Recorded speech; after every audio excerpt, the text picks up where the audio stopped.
Hey, okay, so some of you know that we live very near to Portland. My husband works there, so he is downtown every day. It is a gorgeous, gorgeous city, a beautiful city. In fact, just yesterday they had a marathon there that ran right by the ICE offices.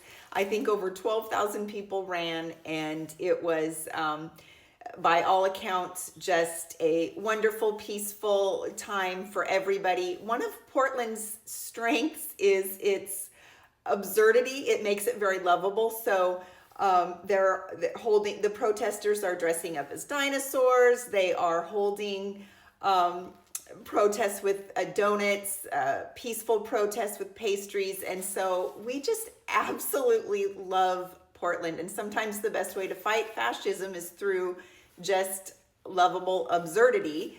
I did share a picture on my Facebook and Instagram of us taking my 85-year-old mother-in-law, this was just a couple of weeks ago now, to the Rose Gardens there. And so very safe.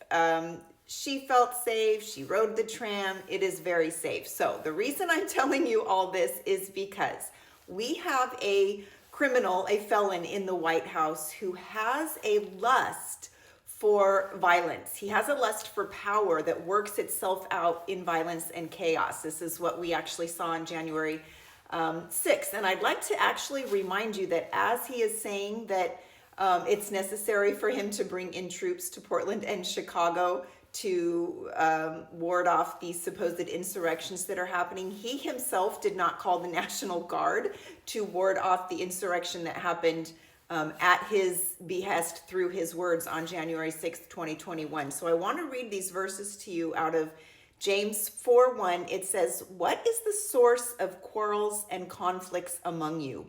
Is it not the source your pleasures that wage war in your members? You lust and do not have, so you commit murder.